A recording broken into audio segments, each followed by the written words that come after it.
नमस्कार प्यारे विद्यार्थियों, मैं मोनू चौधरी और ज्योग्राफी के इस ऑनलाइन जर्नी में आपका हार्दिक स्वागत है। हम क्लास 12th की ज्योग्राफी को पढ़ते हुए आगे बढ़ रहे थे। बड़े ही शानदार, बड़े ही मस्त और बड़े ही धुआंधार तरीके से हम ज्योग्राफी को पढ़ते हुए आगे बढ़ रहे थे। क्लास 12वीं की हमारी जो भूगोल है उसके 3 चैप्टर हम पढ़ चुके हैं। हमारे मानव भूगोल के जो मूल सिद्धांत हमारी जो पुस्तक है उसके 3 चैप्टर हमने कल कंप्लीट कर लिए, जिसके अंदर पहला चैप्टर हमारा जो था वो जनसंख्या के बारे में बता रहा था, दूसरा जनसंख्या जो है घनत्व वगैरह की बात कर रहा था, और तीसरा चैप्टर जो है संगठन की बात करते हुए आगे बढ़ रहा था। जनसंख्या संगठन जो हमारा चैप्टर है वो बड़ा मस्त था, उसमें लिंगानुपात वगैरह सारी चीजें हमने देखी। उसके बाद हम आज चौथा चैप्टर शुरू कर रहे हैं, अध्याय 4 यानी मानव भूगोल के मूल सिद्धांत। हमारी जो पुस्तक है उसका आज चौथा चैप्टर हम पढ़ रहे हैं। बड़ा ही शानदार है। मानव का विकास कैसे हुआ, बस यही बात करेगा। मानव का विकास कैसे हुआ, मानव पूरे देश में किस हालत में रह रहा है, मानव पूरे वर्ल्ड में किस हालत में रह रहा है, मानव की आज दशा क्या हो गई, मानव परिप्रेक्ष्य में देखा जाएगा। किस में देखा जाएगा? मानव के परिप्रेक्ष्य में, मानव के बारे में पढ़ा जाएगा। यूएनडीपी होती है, वो रिपोर्ट तैयार करती है 1990 से, मानव का विकास कैसे हो रहा है प्रत्येक देश के बारे में, तो वो चीज़ भी हम देखेंगे। तो क्लास 12th का जो लेसन है मानव भूगोल के मूल सिद्धांत पुस्तक, उसका 4 वाला यानी चौथा लेसन हम पढ़ने वाले हैं, और बड़ा मस्त लेसन है। इसका पहला लेक्चर आज हम पढ़ रहे हैं। आज इस लेक्चर में हम पढ़ने वाले क्या हैं? इस लेक्चर में मानव विकास और वृद्धि का विकास पढ़ रहे हैं। देखो, आपको पता है कि हमने जब पहला चैप्टर पढ़ा वो बड़ा शुरुआती है, वो सिर्फ ज्योग्राफी के बारे में यानी भूगोल के बारे में। किसके बारे में? भूगोल के बारे में सामान्य जानकारी दे रहा था हमें। भूगोल के बारे में सामान्य जानकारी,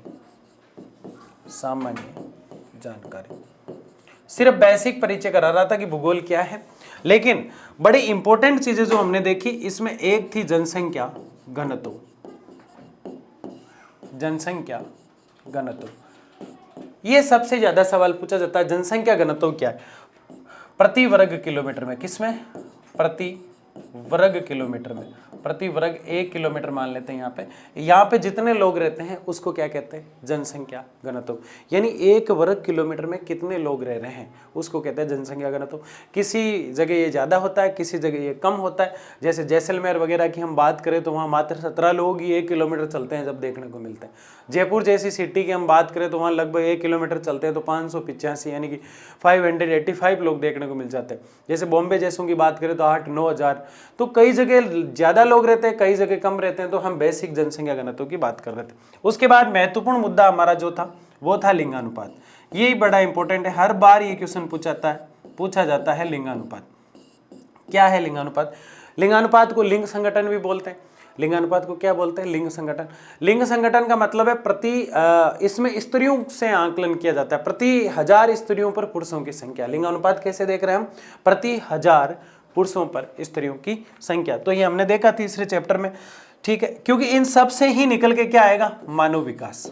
इसलिए इन चीजों पे एक बार हम नंबर वापस ध्यान डाल रहे हैं, एक बार नजर डाल रहे हैं इन पे कि मानव विकास जो बनेगा ना वो जनसंख्या घनत्व, लिंगानुपात, इन सब आंकड़ों का ध्यान रखेगा कौन? यूएनडीपी। कौन ध्यान रखेगा? यूएनडीपी।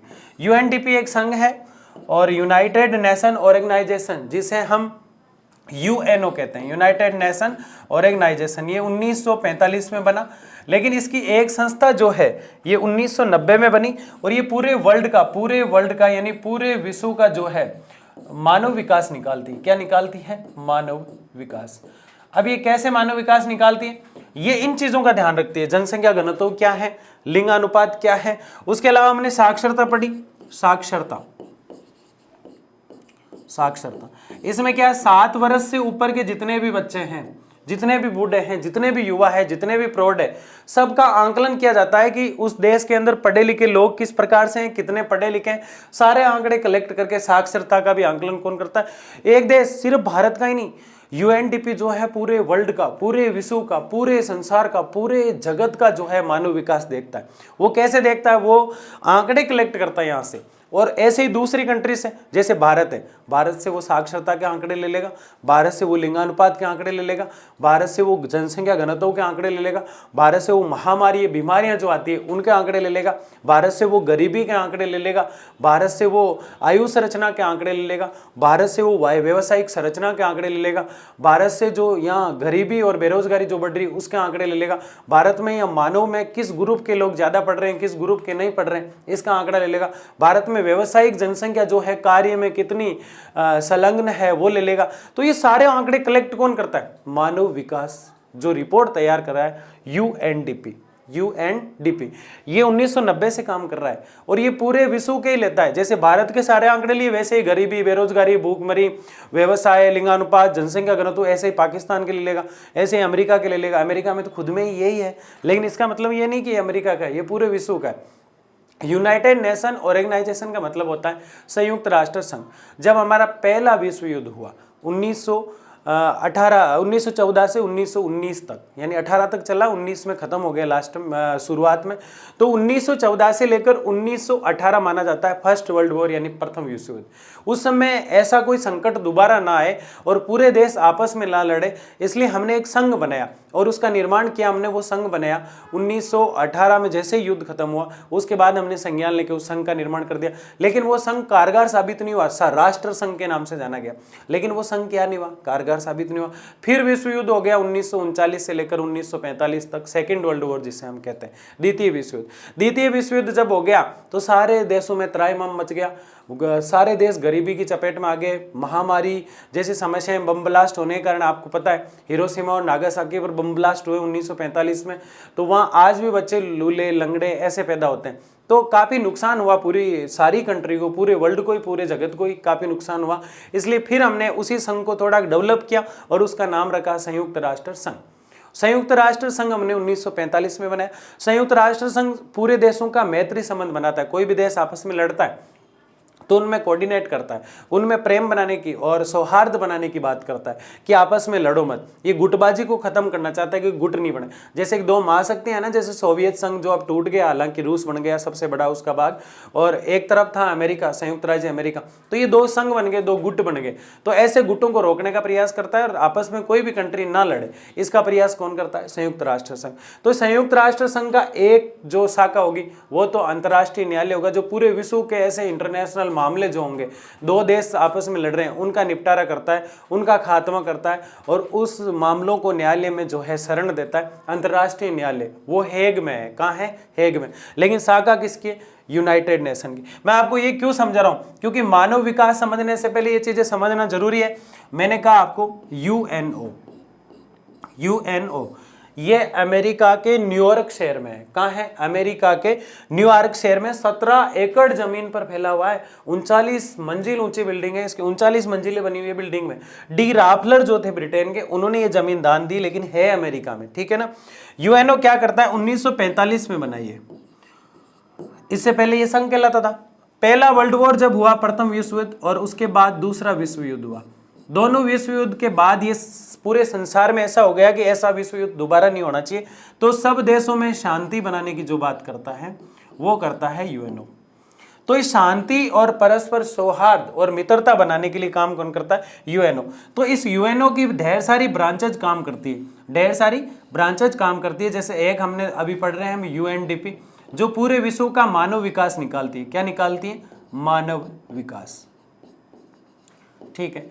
एक इसके अंदर आ गया अंतर्राष्ट्रीय जस्टिस, अंतर्राष्ट्रीय न्यायालय, इसको हम लिख ही देते हैं यहाँ पे, अंतर्राष्ट्रीय न्यायालय, ठीक है। हेग में है ये, किस जगह है? हेग में, ठीक है, नीदरलैंड हेग। और एक जैसे और कोई शाखा मान लेते हैं, एक होती है पर्यावरण के बारे में, इनकी एक शाखा बनी हुई है, वो अमेरिका में है, पर्यावरणीय मुद्दे। 1990 में यह मीटिंग हुई थी बहुत बड़ी, उसके बाद इसका निर्माण किया गया और 1992 में ये कार्य करने लगी। लेकिन यूएनडीपी क्या है? यूएनओ की एक शाखा है जो पूरे वर्ल्ड का क्या निकालती है? मानव विकास सूचकांक। मानव विकास सूचकांक जो होता है ना, हमेशा 0 से लेकर 1 के बीच में होता है, इस चीज को हम समझेंगे। लेकिन यूएनडीपी जो 1990 से काम कर रही है, वो पूरे देशों में मानव का विकास देखती है। कैसे देखती है? उस देश के सारे आंकड़े लेती है वो, और फिर एक लिस्ट बनाती है कि कौन सा देश है जिसमें मानव का विकास बहुत अच्छे से हो रहा है, वो 1 नंबर पर रहेगा। फिर किसका हो रहा है? 2 नंबर पर रहेगा। फिर किस पे? भारत का स्थान जो है बहुत नीचे चल रहा है। सारणी पढ़ेंगे हम, कौन सा देश कितने नंबर पे है, कैसे हालत है, ठीक है। महबूब उल हक जो है, उन्होंने भी इसको यूएनडीपी को सपोर्ट किया। तो हम देखेंगे जियाउर रहमान भी थे। तो ये चीजें, तो यूएनडीपी में क्या क्या देखा जाता है? तीन लेसन जो हमारे पिछले थे, तीनों लेसनों में हमें जो कुछ भी पढ़ा वो सब यूएनडीपी के अकॉर्डिंग चलता है। यानी कि जितना भी हमने 3 लेसन में पढ़ा, जैसे जनसंख्या घनत्व हमने पढ़ा, लिंगानुपात हमने पढ़ा, साक्षरता पढ़ा।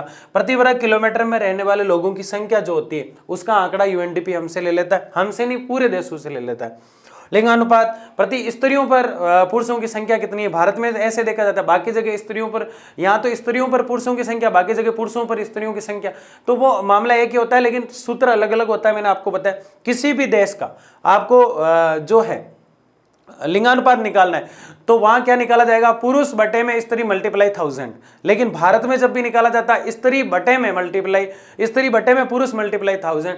तो भारत का फॉर्मूला मैं आपको समझा चुका हूं, थोड़ा अलग है। फिर साक्षरता देखी जाती है, 7 वर्ष से जितने भी ऊपर के बच्चे होते हैं, 7 वर्ष से जितने भी उम्र के बच्चे ऊपर के होते हैं उनका आंकड़ा लिया जाता है, उनको अक्षर ज्ञान है या नहीं है। साक्षरता का मतलब क्या है, अक्षर का ज्ञान होना। उसके अलावा किसी देश में गरीबी कितनी है, गरीबी, तो गरीबी का आंकड़ा लिया जाता है। उस देश में भ्रष्टाचार कितना हो रहा है, भ्रष्टाचार के आंकड़े लिए जाते हैं जो लिप्त है भ्रष्टाचार में, ठीक है। महिलाओं की स्थिति देखी जाती है, उसके अंदर वुमेन पावर कैसी चल रही है वहां पे, ये देखा जाता है। वहां के लोग शिक्षित कितने हैं, ये बहुत महत्वपूर्ण चीज होती है, शिक्षित। अब आप कहेंगे साक्षरता में देख चुके हैं, साक्षरता तो सिर्फ अक्षर ज्ञान है, शिक्षित एक अलग चीज है, ठीक है। तो ये मुद्दे देखे जाते हैं। ऐसे ढेर सारे मुद्दों से क्या बनती है, मानव विकास सूचना की रिपोर्ट बनती है। क्या बनती है, रिपोर्ट। ये रिपोर्ट तैयार होती है और ये प्रत्येक कंट्री की बनती है। फिर 1 2 3 4 5 ऐसे, जैसे मान लो यहाँ अमेरिका आ गया, फिर यहाँ ऑस्ट्रेलिया आ गया, या फिर अफगानिस्तान आ गया, ठीक है ना। इस प्रकार से लिस्ट बनती है, कोई सीक्वेंस की जरूरत नहीं है। मैं तो एक के नाम से मैंने 3 बता दिया आपको, इसका मतलब नहीं है यहाँ भारत भी आ सकता है, कोई भी आ सकता है जिसका मानव विकास बहुत अच्छा है। अब मैं एक नोकल उदाहरण आपको देता हूँ। आसपास के 10 गाँव है और 10 गाँव के बीच में एक छोटा सा कस्बा पड़ता है। उस छोटे से कस्बे को हमने कह दिया कि ये यूएनडीपी है। वो 10 गांवों के आंकड़े लेगा कि जैसे कि एक गांव, कोई भी एक गांव, 1 नंबर वाले गांव से वो पूछेगा आपका लिंगानुपात कितना है, आपकी साक्षरता कितनी है गांव की, आपके गांव की गरीबी कितनी है, आपके गांव में भ्रष्टाचार के मामले कितने आए पिछले साल में, आपके गांव में जो है भूखमरी बेरोजगारी का माहौल क्या है, महिलाओं को किस दृष्टि से देखा जाता है, महामारी कोई समस्या आई या नहीं आई, पानी की कैसे दिक्कत है या नहीं है, सुविधाएं जो प्रत्येक व्यक्ति को मिलती है वो कैसी। उस गांव के सारे आंकड़े किसने ली, जो कस्बा था जिसको हम यूएनडीपी कह रहे हैं, उस गांव से सारे आंकड़े ले ली। ऐसे ही आंकड़े वो प्रत्येक गांव से लेगा, फिर सारे आंकड़ों को एकत्रित करेगा, सारे आंकड़ों को एकत्रित करके वो उनकी डिटेल्स निकालेगा कि सबसे अच्छा गाँव कौन सा है जहां मानव का विकास हर तरीके से होता है। इसमें रहना, खाना, पढ़ना, सुख सुविधाएं सब कुछ देखा जाता है मानव विकास में। तो फिर वो एक रिपोर्ट बनाएगा और उस रिपोर्ट में वो जो जिस गांव में ज्यादा सुविधाएं हैं वो गांव 1 नंबर पे, जिसमें थोड़ी सी कम है वो 2 नंबर पे, जिसमें सबसे ज्यादा कम है वो 10 नंबर पे। तो ऐसे यूएनडीपी काम करता है। यूएनडीपी पूरे विश्व के आंकड़े लेता है और यूएनडीपी यूएनओ के सानिध्य में काम करता है, यूनाइटेड नेशन ऑर्गेनाइजेशन के सानिध्य में, संयुक्त राष्ट्र संघ के सानिध्य में यूएनडीपी काम करता है, ठीक है ना। क्या है, यूनाइटेड नेशन डेवलपमेंट प्रोग्राम। किसको देखा जाता है, डेवलपमेंट किसका किया जा रहा है यहाँ पे, मानव का। तो मानव विकास का जो है, ह्यूमन जो मानव है उसके विकास की बात यहाँ कही जाती है। तो यूएनडीपी है जो मानव विकास का निर्धारक है और यही पूछा जाता है कि मानव विकास कौन निकालता है, तो यूएनडीपी। तो पहला तो यूएनडीपी पे हमने सिर्फ मानव विकास पे चर्चा की कि मानव विकास है क्या। वृद्धि और विकास की चर्चा करेंगे। वृद्धि और विकास क्या एक है, क्या वृद्धि और विकास अलग अलग है, इन चीजों को हम देखेंगे। कोई भी राष्ट्र वृद्धि कर रहा है या विकास कर रहा है, इसका पता कैसे लगाते हैं, क्या वृद्धि और विकास एक है, इस सस्पेंस को हम देखने का प्रयास करेंगे। तो आपने सारी चीजें समझी कि जनसंख्या घनत्व, लिंगानुपात, साक्षरता, गरीबी, भ्रष्टाचार, महिलाओं की स्थिति, जन सुविधाएं, खान पान, रहन सहन आदि सुविधाओं का जो पिटारा होता है उस सब का पूरे का आंकलन करके जो अध्ययन करता है वो मानव विकास सूचकांक की रिपोर्ट होती है और ये यूएनडीपी कर रही है और ऐसा वो 1990 से कर रही है, ठीक है ना। तो हम डिटेल से पढ़ने वाले हैं, बहुत मजे वाला चैप्टर ही है हमारा। आगे बढ़ते हैं, वृद्धि और विकास की भी बात इसमें करेंगे, ठीक है। शुरू करते हैं। मानव विकास, देखो ये वाला विकास जो है ये तो वो जन्म वाला विकास है, ठीक है ना। लेकिन मानव अपने आप को डेवलप कैसे कर पाए, सुख सुविधाओं में। पहले किसी के पास जो है खाने के पैसे नहीं होते थे, आज वो फॉर्च्यूनर वगैरह में घूमता है। तो ये डेवलपमेंट कैसे आया, इसकी बात करेंगे हम। वृद्धि और विकास शब्द आपके लिए नए नहीं है, आपने कई बार समाज में इन 2 नामों को सुना है, वृद्धि और विकास। अपने चारों ओर देखिए, लगभग प्रत्येक वस्तु जिसे आप देख सकते हैं और बहुत सी जिन्हें आप नहीं देख सकते बढ़ती और विकसित होती है। आपके आसपास चीजें कई हैं जिनको आप देखते हैं, बढ़ती और विकास होती है। आपने एक पौधा देखा, 10 दिन तक आपने उसको नहीं देखा, 10 दिन बाद देखा वो छोटा सा था, वो बहुत बड़ा हो गया। आपने एक बच्चे को देखा, 2 साल पहले मामा जी का लड़का था और आप 2 साल बाद फिर ननिहाल गया, आपने देखा वो काफी बड़ा हो गया। आप पिछली बार गए जब वो बोल नहीं रहा था, इस बार गए जब वो आपको चाचा चाचा कह के पुकार रहा है, भैया भैया कह के पुकार रहा है, मामा का लड़का भैया भैया कह के पुकार रहा है आपको, मतलब उसका विकास हुआ है। लेकिन इतना सा दिखता था वो बड़ा है, मतलब वृद्धि हुई है उसमें। विकास इंटरलन होता है, वृद्धि मात्रात्मक होती है, ये चीजें हम देखेंगे। बहुत सी जिन्हें आप नहीं देख सकते हैं बढ़ती और विकसित होती है, जिन्हें आप देख सकते हैं वो क्या है और जिन्हें आप नहीं देख सकते हैं वो क्या है। ये वस्तुएं पौधे, नगर, पौधा, मैंने पौधे का ही उदाहरण लिया सबसे पहले। नगर, आपने एक शहर को, एक नगर को देखा, एक गांव को आपने देखा, देखते ही देखते, जैसे मैं जिस शहर में मैं पढ़ा था 10वीं क्लास में, वहाँ जब हम रहा करते थे तो मतलब बहुत कम दुकानें, बहुत डेवलपमेंट बहुत कम था। लेकिन अब हम वहाँ जाते हैं 8-10 साल बाद तो वहाँ देखते हैं कि वो इतना डेवलप हो गया कि हम जहाँ रहते थे उस स्थान पर जाने के लिए हमें पता नहीं कितनी गलियों से गुजरना पड़ता है, जबकि पहले बस से उतरते वो सीधे दिखाई देता था। मेरा मतलब ये नहीं है कि मैं कहाँ रहा, मेरा मतलब ये है कि नगरों में जो जनसंख्या बढ़ रही है, शहरों में जो जनसंख्या बढ़ रही है, गाँव में जो जनसंख्या बढ़ रही है, कैसे विकास हो रहा है, कैसे वृद्धि हो रही है। विचारों में भी वृद्धि होती है, कैसे विचारों में वृद्धि और विकास दोनों होता है। जैसे आज मेरे विचार किसी चीज को लेकर गलत हो सकते हैं, लेकिन कोई मुझे पॉजिटिविटी दे है या कोई मुझे सकारात्मक रवैया दे तो वो मेरे विचार क्या होते हैं, चेंज हो जाते हैं। कई विचार ऐसे होते हैं जो अच्छे होते हैं बाद में बुरे बन जाते हैं, कई विचार बुरे होते हैं बाद में अच्छे बन जाते हैं। तो वृद्धि और विकास का मतलब घटत बढ़त है यहाँ पे, अथवा यहाँ तक कि आप स्वयं भी हो सकते हैं। इसका क्या अर्थ है, आप खुद भी हो सकते हैं। ठीक है, आगे देखते हैं। क्या वृद्धि और विकास का एक ही अर्थ है? सवाल ऐसे पूछा जाता है, क्या दोनों एक दूसरे के साथ चलते हैं? इस तरह से क्या वृद्धि और विकास एक है? एक नहीं है। क्या दोनों एक दूसरे के साथ चलते हैं? हाँ चलते हैं। तो ये बात आपको समझ में आनी चाहिए, वृद्धि और विकास क्या है? एक नहीं है। क्या ये एक साथ चलते हैं? बिल्कुल चलते हैं। आई बात समझ में यहाँ तक? इस अध्याय में, इस लेसन में, कौन से में, 4th वाले में, हम क्या पढ़ेंगे? राष्ट्र यानी पूरे देशों की, पूरे कंट्रियों की, पूरे जितने भी विश्व में देश हैं उनके बारे में और समुदायों के संदर्भ में मानव विकास की अवधारणा का विवेचन करेंगे कि पूरे वर्ल्ड में जो देश हैं, पूरे संसार में जो देश हैं, उनका मानव विकास कैसा है, किसका अच्छा है, किसका बुरा है, उनका तुलनात्मक अध्ययन, उनका विवेचनात्मक अध्ययन, उनका संश्लेषित अध्ययन, उनका संशोधित अध्ययन, सारे आंकड़े मतलब हम पढ़ेंगे कि कौन सा देश आगे जा रहा है तो क्यों जा रहा है, कारण और परिणाम को भी देखा जाता है। कोई देश पीछे रह रहा है तो क्यों रह रहा है, इसके कारण क्या है, परिणाम क्या होंगे। आज भूटान गरीब होता जा रहा है तो इसके पीछे कारण क्या है, आने वाले परिणाम क्या होंगे और इसका क्या कारण रहा, उन कारणों पर डिस्कस किया जाता है, उन कारणों को खत्म किया जाता है, उस देश को इसके लिए मोटिवेशन दिया जाता है, इसके लिए उसको सतर्कता के लिए कहा जाता है, बाकी देशों से उसके लिए फंड भी जुटाया जाता है कि तू अपने देश का विकास कर, तेरा मानव विकास बहुत कम है। तो इसमें विवेचना की जाती है, इसमें संदर्भ देखा जाता है, इसमें विस्तृत रूप को देखा जाता है, इसमें संश्लेषित अध्ययन किया जाता है, संश्लेषित अध्ययन किया जाता है और इसमें परिणाम स्वरूप क्या होगा और कारण क्या है आदि चीजों को देखा जाता है। किसमें देखा जाता है? वृद्धि और विकास में। मानव विकास सूचकांक जो है वृद्धि और विकास में देखा जाता है, यूएनडीपी के द्वारा देखा जाता है, 1990 से देखा जा रहा है, 1945 में जो संस्था बड़ी यूएनओ उसके माध्यम से देखा जा रहा है और ये बहुत अच्छे से काम करता है। हर देश के जो आंकड़े हैं उनको लेकर अपना अध्ययन पूरा करता है और इसमें विवेचनात्मक तरीके से अध्ययन किया जाता है। क्या अभी भी हम जान पाए वृद्धि और विकास क्या है? नहीं जान पाए। अभी तक हम ये समझ पाए हैं कि मानव विकास क्या है, मानव विकास, मानव का विकास कैसे हो रहा है, किस देश में कितना हो रहा है, उस देश के पूरे आंकड़े देखे जाते हैं। एक देश का किसी कोने में गरीब तबका रहता है, गरीब लोग रहते हैं, बड़े ही पिछड़े लोग रहते हैं और एक तबके के अंदर बड़े ही वीआईपी लोग रहते हैं, बड़े ही सुख सुविधाओं से संपूर्ण लोग रहते हैं। तो दोनों तबकों का जो है एक अनुपात देखा जाता है और उस अनुपात को देखने का काम जो है वो यूएनडीपी करता है। कौन करता है? कब बना? 1990 में। ठीक है, तो वृद्धि और विकास क्या है? वृद्धि और विकास दोनों जो है किस प्रकार से, दोनों साथ साथ चलते हैं। वृद्धि नहीं तो विकास नहीं और विकास नहीं तो वृद्धि नहीं। समझ रहे हो, दोनों एक दूसरे के पर्याय, एक ही सिक्के के दो भाग है, ये एक ही सिक्के के दो पहलू है। ठीक है ना? क्या एक दूसरे के साथ चलते हैं? हाँ चलते हैं। क्या ये दोनों एक है? नहीं है। दोनों वृद्धि और विकास एक नहीं है। तो चलो सबसे पहले आप इसको ही समझते हैं कि वृद्धि और विकास है क्या।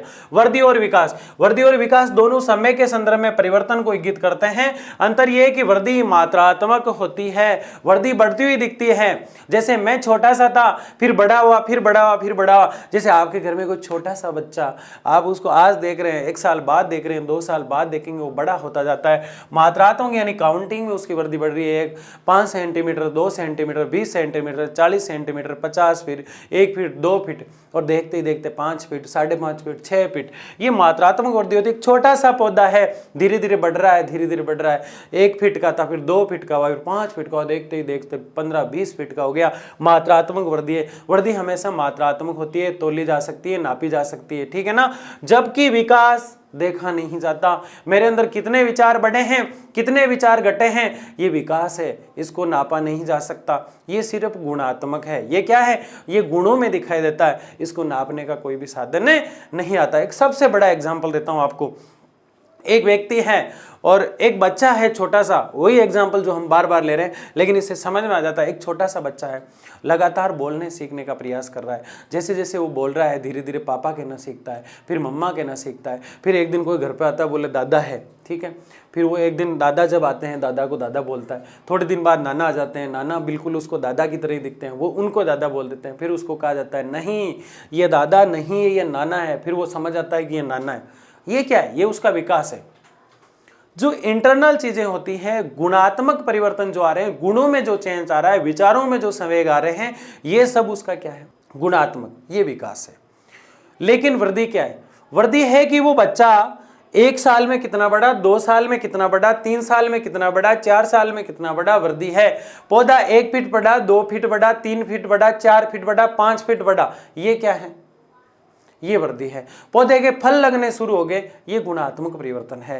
ये आपने पहले नहीं नाप सकते थे कि इसका विकास कब तक डेवलप हो जाएगा, कैसे हो जाएगा, ये घटत पटत रहता है, ठीक है ना।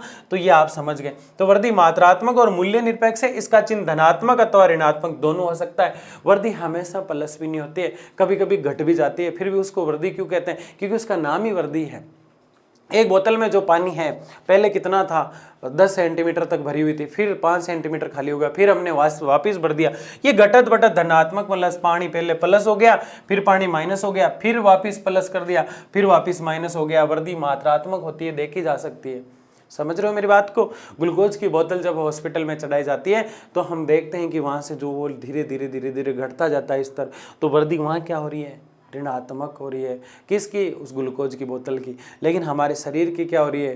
धनात्मक हो रही है। तो वृद्धि ऋणात्मक और धनात्मक दोनों तरीके से देखी जाती है और ये मात्रात्मक होती है। आपको 3 ही चीजें याद रखनी है वृद्धि में कि ये मात्रात्मक होती है। कैसी होती है? मात्रात्मक। ये सवाल पूछा जाता है, वृद्धि कैसी होती है? मात्रात्मक होती है। उसके अलावा ये धनात्मक और ऋणात्मक दोनों होती है। यहाँ तक आया समझ में? इसका अर्थ है ये मूल्य निरपेक्ष होती है। अपना आप में इसका बहुत मूल्य है, मूल्य निरपेक्ष होती है। कैसी होती है? मूल्य निरपेक्ष होती है, ठीक है।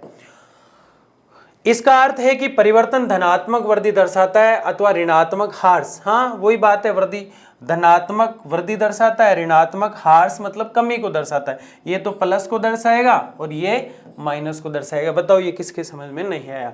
मेरे हिसाब से वृद्धि आपको समझ में आ गई। मानव विकास यूएनडीपी तैयार करती है, 1990 से तैयार कर रही है। मानव का विकास को देखा जाता है, मानव कैसे डेवलप हुआ, सारे देशों से आंकड़े लिए जाते हैं, मानव विकास रिपोर्ट तैयार हो जाती है। ये यूएनओ के सानिध्य में काम करता है। यूएनओ 1945 में बना, जबकि यूएनडीपी 1990 में बना। ये हम देख चुके हैं।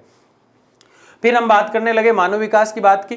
मानव विकास कैसे देखा जाता है? तो वृद्धि और विकास भी इसमें सहायक होते हैं। वृद्धि जो होती है उसको कैसे नापा जाता है? वृद्धि जो होती है उसको देखने के लिए हमें क्या करना पड़ता है? मात्रात्मक तरीके से नापा जाता है। वृद्धि धनात्मक और ऋणात्मक दोनों होती है। पौधे हो, नगर हो, हर चीज का एग्जाम्पल लेके हमने इसको समझ लिया था, ठीक है। ये आपको समझ में आ गया। आगे बढ़ते हैं। विकास का अर्थ गुणात्मक है। विकास कैसा है? गुणात्मक। गुणों को देखा जाता है, किसी व्यक्ति में कितने गुण डेवलप हुए, पौधा कब फल देगा, उसके गुण वही जानता है, हम जानते नहीं। गुणात्मक है, ठीक है। बताओ मात्रात्मक कौन था? मात्रात्मक थी वृद्धि और ये था विकास, ठीक है। इसको वृद्धि मान लो भैया ना, वृद्धि और ये है विकास। तो ये दोनों चीजें आपको ध्यान रखना है। बताओ इसमें धनात्मक और ऋणात्मक दोनों में कौन चलती है? वृद्धि, ठीक है ना। गुणात्मक विकास तब तक नहीं हो सकता जब तक वर्तमान दशाओं में वृद्धि ना हो। ये plus plus plus plus plus plus ही चलता है, ये प्लस प्लस प्लस ही चलता है। वृद्धि और विकास क्या है? वृद्धि जो होती है वो मात्रात्मक होती है। वृद्धि धनात्मक और ऋणात्मक दोनों होती है, जबकि विकास जो होता है वो गुणात्मक होता है। ये सिर्फ और सिर्फ प्लस में चलता है, सिर्फ और सिर्फ किस में चलता है, प्लस में। एक बार फिर से स्थायी मेमोरी में इसको फिट कर लीजिए। हम दो चीजें देख रहे हैं, वृद्धि और विकास। वृद्धि जो होती है वो मात्रात्मक होती है, इशारे से मात्रात्मक होती है। कैसे होती है, ये प्लस और माइनस, धनात्मक और ऋणात्मक। धनात्मक मतलब प्लस में होती है, ऋणात्मक मतलब माइनस होती है। चाहे माइनस है फिर भी वृद्धि कहलाएगी, चाहे प्लस है फिर भी वृद्धि कहलाएगी। इसको नाम वृद्धि ही देखा जाएगा। और विकास जो होता है वो जो है गुणात्मक होता है, गुणों के रूप में होता है। तो दोनों अलग अलग है ना। क्या एक के बगैर एक चल सकता है, नहीं चल सकता। इसलिए हमारे जी इस सवाल का जवाब जो था वो ये है, वो क्या वृद्धि और विकास एक का अर्थ एक ही नहीं है। वृद्धि तो मात्रात्मक है, विकास गुणात्मक है। ये सिर्फ प्लस में चलता है, ये माइनस और प्लस दोनों चलती है। तो देखो मैंने पहले ही क्या कर दिया था, क्रॉस कर दिया कि ये दोनों अलग अलग है। क्या एक दूसरे के साथ चलते हैं, 100% चलते हैं। वृद्धि नहीं होगी तो विकास नहीं होगा, विकास नहीं होगी तो वृद्धि नहीं होगी, दोनों एक दूसरे के पर्याय है। और हर राष्ट्र की धारणा यूएनडीपी देखता है। तो हमने ये देखा धनात्मक और ऋणात्मक दोनों हो सकता है। आगे देखते हैं। विकास का अर्थ गुणात्मक है और ये सापेक्ष है, जबकि वो निरपेक्ष था। सापेक्ष और निरपेक्ष, ठीक है। विकास तब तक नहीं हो सकता जब तक वर्तमान दशाओं में वृद्धि नहीं हो। विकास जब तक नहीं हो सकता। मानव का विकास, विकास मतलब मानव विकसित कब होगा, जब उसको सुविधाएं बढ़ेगी। वर्तमान दशाओं में उसमें सुधार होगा जब विकास होगा। वर्तमान सुख सुविधाएं उसकी डेवलप होगी तो इसका विकास होगा। ढेर सारी चीजों के विकास से ये कार्य हो पाएगा। विकास उस समय होता है जब सकारात्मक वृद्धि होती है, यानी विकास उस समय शुरू होता है जब सकारात्मक वृद्धि होती है। विकास कहता है मुझे तो सकारात्मक चाहिए, मुझे तो प्लस चाहिए, नकारात्मक को वृद्धि से लेना देना है। वृद्धि में नकारात्मक और सकारात्मक दोनों देखा जाता है। जब विकास क्या कह रहा है, विकास कह रहा है मैं तो सिर्फ सकारात्मक ही देखूंगा, मुझे बाकी चीजों से कोई लेना देना नहीं है। क्योंकि वृद्धि जो होती है बेचारी वो तो प्लस माइनस यानी धनात्मक और ऋणात्मक दोनों को साथ लेके चलती है और वो मात्रात्मक है। जबकि विकास क्या है, गुणात्मक है और सिर्फ प्लस का काम करता है, सिर्फ धनात्मक का काम करता है, सिर्फ सकारात्मकता का काम करता है। तदापि यदापि कदापि सकारात्मक वृद्धि से सदैव विकास नहीं होता है। सकारात्मक वृद्धि से सदैव विकास नहीं होता है। विकास उस समय होता है जब गुणवत्ता में सकारात्मक परिवर्तन हो।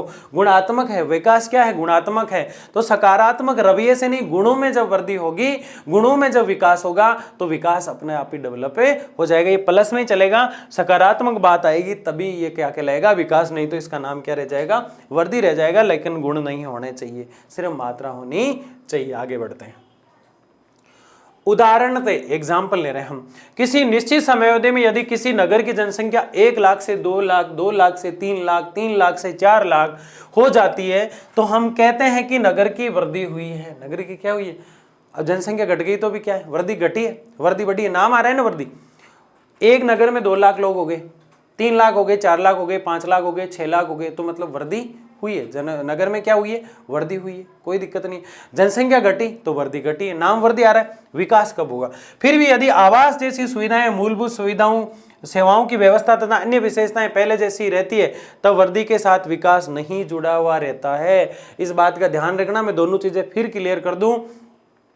वृद्धि और विकास वहीं साथ चलते हैं जहां सकारात्मक चेंज आया हो, जहां प्लस में चेंज आया हो। नहीं तो ये पीछा छोड़ देता है, बड़ा बेवफा है विकास। हम तो डूबे जो डूबे सनम तुम्हें ही ले डूबे वाला मामला रखता है विकास।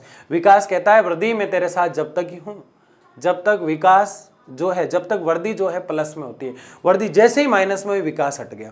किसी स्थान पर सुविधाएं बढ़ रही है, चिकित्सा सुविधाएं बढ़ रही है, खान पान की सुविधाएं बढ़ रही है, रोजगार बढ़ रहे हैं, गरीबी खत्म हो रही है, लोगों के पास उद्योग व्यवसाय जो है वो बढ़ गए, सारी चीजें प्लस ही प्लस हो रही है। जब तो वृद्धि के साथ कौन दौड़ रहा है, अपने गुणात्मक रवैये के साथ, अपने सकारात्मक रवैये के साथ विकास दौड़ रहा है।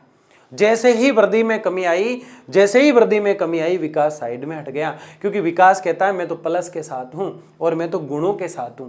विकास कहता है मैं तो प्लस के साथ हूं यानी सकारात्मक के साथ हूं, धनात्मक के साथ हूं, मैं हमेशा धनात्मक ही रहता हूं। विकास क्या कहता है, विकास कहता है, विकास किसी क्षेत्र में हमेशा धनात्मक चीजों को देखता है, सकारात्मक चीजों को देखता है, धनात्मक यानी प्लस चीजों को देखता है। जबकि वृद्धि जो होती है हमेशा माइनस को देखती है, हमेशा प्लस को देखती है, सकारात्मक और नकारात्मक दोनों को देखती है। वृद्धि सबको साथ लेके चलती है। वृद्धि मात्रात्मक है, विकास जो है गुणात्मक है। ठीक है ना। ये जो विकास होता है ये प्लस में होता है, धनात्मक होता है, जबकि वृद्धि माइनस और प्लस दोनों होती है। इतना ही ध्यान रखना और कुछ भी नहीं रखना है। विकास हमने, मानव विकास हमने देखा, विकास और वृद्धि को हम काफी अच्छे से देख चुके हैं।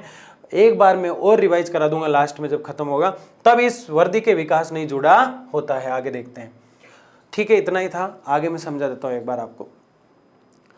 हमने मानव विकास की बात की। मानव विकास जो होता है सारे आंकड़ों को लेके चलता है, जितने भी आंकड़े होते हैं ना सबको साथ लेके चलता है। कौन कौन से आंकड़े?